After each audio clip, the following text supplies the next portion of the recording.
একদিন স্বপ্নের দিন, ২ দিনও তো স্বপ্নেরই দিন। ডারউইন টেস্টের ২য় দিন শেষে আমি এরকম একটা আলোচনা করেছিলাম, যেইখানে একজন দর্শক কমেন্টস করেছিলেন। আমি কমেন্টসটা আর খুঁজে পাচ্ছি না। কে কমেন্টসটা করেছেন সেটা জানাবেন। আমি আবার নামটা আপনার উল্লেখ করে দেব। এই কৃতিত্বটা অবশ্যই আপনার। কমেন্টস করেছিলেন যে, "না ভাই, ১ম দিনটা গিয়েছিল আমাদের স্বপ্নের মতো। ওইটা ছিল স্বপ্নের দিন। আর ২য় দিনটা হচ্ছে অস্ট্রেলিয়ার মাটিতে অস্ট্রেলিয়াকে টেস্ট হারানোর স্বপ্ন পূরণের পথে এগিয়ে যাবার মতো দিন।" আমার পছন্দ হয়েছে। ঘটনা তো আসলে তাই। এবং ৩য় দিন শেষে সেইটা আরো অনেক বেশি প্রযুক্ত। ৩য় দিনটা স্বপ্নের দিন না, কিন্তু সত্যি, সত্যি অস্ট্রেলিয়ার মাটিতে অস্ট্রেলিয়াকে টেস্ট হারানোর স্বপ্ন পূরণের পথে এগিয়ে যাবার মতো একটা দিন, যেইখানটাতে হয়তোবা লাস্ট পুশটাই কেবলমাত্র বাকি রয়েছে। বাংলাদেশকে ইতিহাস ডাকছে। বাংলাদেশের ক্রিকেট রূপকথার লাস্ট পৃষ্ঠাটা লেখাই কেবল বাকি। সেইটা কি? এই টেস্টের ৪র্থ দিনে। চাই কি? খেলা যদি ৫ম দিনে গড়ায়, সেখানে বাংলাদেশের ক্রিকেটাররা করতে পারবেন? ৩য় দিন শেষে আমাদের সেই স্বপ্নের জায়গাটা আরো একটু কি বড় হয়ে ওঠেনি? স্পেশালি স্টিভেন স্মিথের উইকেটটা পাওয়ার পর? ১ম ইনিংসে বাংলাদেশ অস্ট্রেলিয়াকে ১৯৮ রানে অল আউট করে দিয়ে নিজেরা আমরা ৪২৬ রান করেছি, অর্থাৎ ২২৮ রানের লিড নিয়েছি। তারপরে ৩য় দিনের খেলা অস্ট্রেলিয়া শেষ করেছে ৪ উইকেটে ১৬১ রানে। অস্ট্রেলিয়ার চেয়ে এখনো আমরা ৬৭ রানে পিছিয়ে রয়েছি, এগিয়ে রয়েছি। ফলে অস্ট্রেলিয়া পিছিয়ে আছে।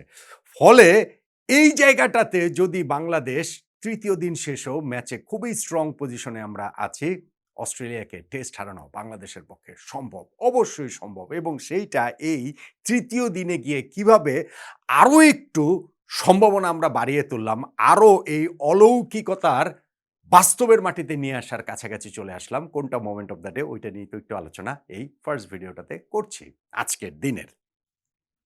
দেখেন, আজকের দিনে আমাদের চাওয়াটা কি ছিল? ৫০ টা রান। ১ম চাওয়াটা ছিল যে ৫০ টা রান আমাদের দরকার। তাহলেই লিডটা 200 প্লাস হয়ে যাবে। আমরা ৫০ রান চেয়েছি, ৭৫ রান আমরা পেয়েছি। হ্যাঁ, সেই জায়গাটাতে অস্ট্রেলিয়ার ফিল্ডিং এর বদান্যতা রয়েছে। স্টিভেন স্মিথ ক্যাচ ফেলেছেন, ট্রাভিস হেড ক্যাচ ফেলেছেন। আমরা ওই সুযোগগুলো কাজে লেগেছি। আমাদের মেহেদী হাসান মিরাজ টেল এন্ডারদের নিয়ে কি ভীষণ বীরত্বপূর্ণ ব্যাটিংটা তিনি করলেন। নিজে ৬৫ রানের একটা ইনিংস খেলেছেন। হাসান মাহমুদ আগের দিনে ১৩ সঙ্গে ১ রান যোগ করে ১৪ রানে আউট হয়েছেন, কিন্তু কত ৯০ প্লাস বল তিনি খেলে ফেলেছেন। তাইজুল বলেন, তাসকিন বলেন, তারাও কন্ট্রিবিউট করেছেন। ফলে আমাদের ওই ৫০ রানের চাওয়াটা ৭৫ রানের পাওয়ায় রূপান্তরিত হলো, এবং তাতে করে বাংলাদেশ ১ম ইনিংসে আমরা ৪২৬ রান করেছি। অস্ট্রেলিয়ার চেয়ে আমরা ১ম ইনিংসে ২২৮ রানের লিড নিয়েছি।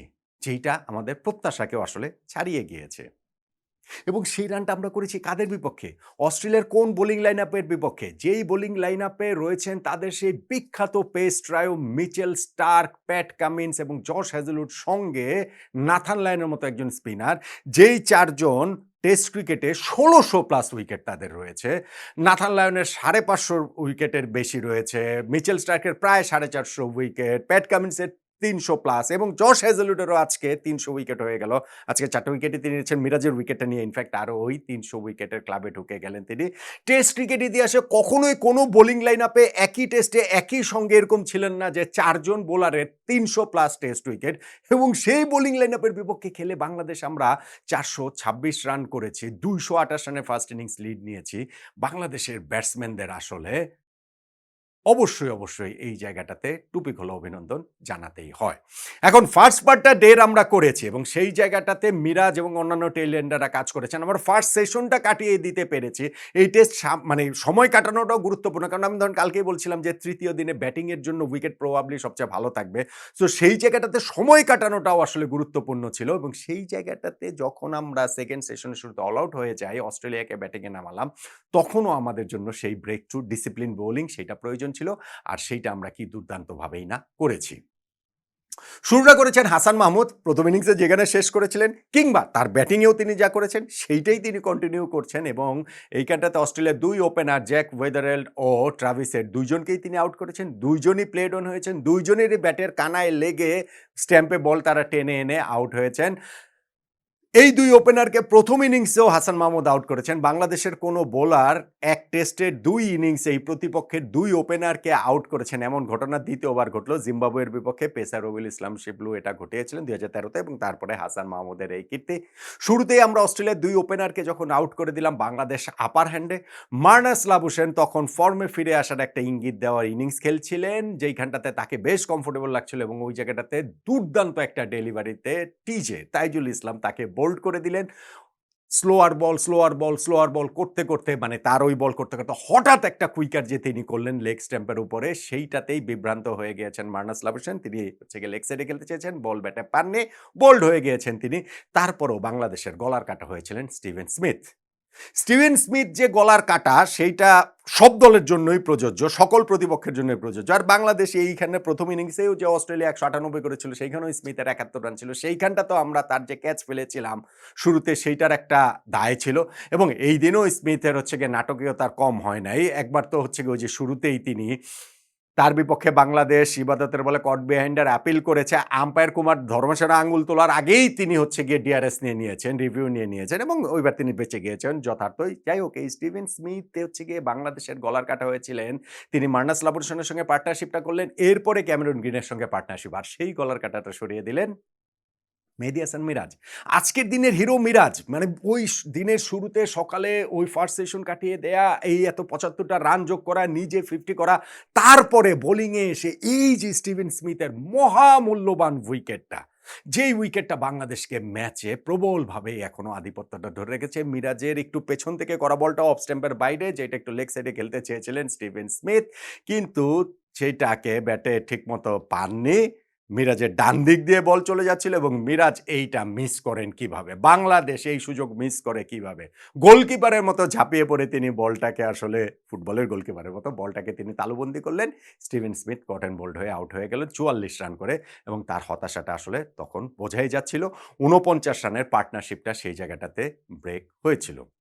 দেখেন, এরপরেও কিন্তু অস্ট্রেলিয়া একটা পার্টনারশিপ করেছে। ক্যামেরন গ্রিন এবং অ্যালেক্স ক্যারির জুটিটাও কত ৩৯ রান করে ফেলেছেন। ক্যামেরন গ্রিন 40s ঘরে চলে গেছেন ৪৩ রানে। অ্যালেক্স ক্যারিও ১৯ রান করে ফেলেছেন। ফলে বাংলাদেশের জন্য যে জব ডান, সব কাজ শেষ হয়ে গেছে, আমরা জিতে গেছি, এখনই আমরা আগাম উল্লাস করে দেবো, সেরকম কোনো অবস্থা নেই। এই জায়গাটাতে আবার ক্যামেরন গ্রিনের একটা ভীষণ সৌভাগ্য এবং বাংলাদেশের জন্য ভীষণ দুর্ভাগ্যের একটা বিষয় রয়েছে। কেননা ১২ রানের সময় তো তিনি আউট হতে পারতেন। মানে তাসকিন আহমেদের বলটা তার ব্যাটের ইনসাইড এজ হয়ে বাউন্ডারি হয়ে গেছে বটে, কিন্তু ধারাভাষ্যে তখনই বলা হচ্ছিল যে এটা কি আসলে স্ট্যাম্পে লেগেছে কিনা, এবং সত্যি দেখা গেল ইনসাইডে যে সেটাই স্ট্যাম্পে লেগেছিল, তবে তা বেলস ফেলে দেওয়ার মতো যথেষ্ট হয়নি। ফলে বাংলাদেশের ওইটা একটা ভীষণ দুর্ভাগ্য। ক্যামেরন ওই সৌভাগ্যের চড়েই আসলে এগিয়ে চলেছেন এবং বাংলাদেশকে এই গ্রিন, কেয়ারি, তারপরে ওয়েবস্টারও রয়েছে, এই উইকেট ৩টে স্পেশালি আমাদের জন্য খুবই গুরুত্বপূর্ণ। কেননা ৬৭ রান আমরা এখনো এগিয়ে আছি বটে, তবে অস্ট্রেলিয়া যদি তারা বাংলাদেশকে 4th ইনিংসে আবার ধরেন ১৫০-২০০ রানের লিডটা দিয়ে দেয়, মানে নিয়ে বাংলাদেশকে ওই টার্গেটটা দিয়ে দেয়, সেটা কিন্তু বাংলাদেশের জন্য অনেক চ্যালেঞ্জিং হবে। ফলে আমরা টেস্টের প্রথম ৩ দিন যেইভাবে এগিয়েছি, যেইভাবে আমরা সত্যি একটা ইতিহাস তৈরির পথে, সত্যি একটা রূপকথা রচনার পথে আমরা এগোচ্ছি, সত্যি আমাদের যে স্বপ্নের ২টা-৩টা দিন গেল এবং এখন সেই স্বপ্নের দিন পেরিয়ে স্বপ্ন পূরণের দিনের কাছাকাছি চলে এসেছি আমরা। ইতিহাস আমাদের ডাকছে, রূপকথার গল্পের শেষ পৃষ্ঠাটাই কেবলমাত্র লেখা বাকি। ওই জায়গাটাতে কোনোরকম কোনো সুযোগ হাতছাড়া করার সুযোগই আসলে বাংলাদেশের নেই। তাহলে এই ৩য় দিনের এরকম একটা অবস্থায় দাঁড়িয়ে থেকে মোমেন্ট অফ দ্য ডে কোনটাকে বলবো?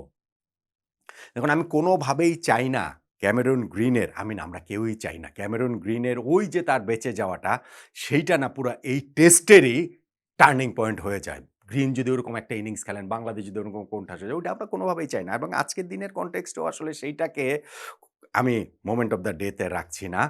মোমেন্ট অফ দ্য ডে আসলে স্টিভেন স্মিথের উইকেটটা। ভাই, এই ভদ্রলোক যদি টিকে থাকতেন তাহলে কিন্তু বাংলাদেশের এই প্রথম ইনিংসে ২২৮ রানের লিড সত্ত্বেও, তাদের ওই ৩টা উইকেট তুলে নেওয়া সত্ত্বেও, স্মিথ এবং ক্যামেরন গ্রিনের পার্টনারশিপটা যদি এখনো কন্টিনিউ করতো থার্ড ডে শেষে, তাহলে বাংলাদেশ এখনো আমরা যতটুকু একটা আশাবাদী জায়গায় রয়েছি, আমাদের ওই আশাটা অত বেশি নাও হতে পারত। ফলে মেহেদী হাসান মিরাজ যে কটেন বোল্ড করে স্টিভেন স্মিথকে আউট করে দিলেন, ৩য় দিনের মোমেন্ট অফ দ্য ডে সেটাই। টেস্ট ম্যাচ জয়ের পথে আমরা এই দিন শেষে আরো একটু কি এগিয়ে গেলাম কিনা, মোমেন্ট অফ দ্য ডে এর আপনার মতামতের সঙ্গে সেটাও জানাতে পারেন।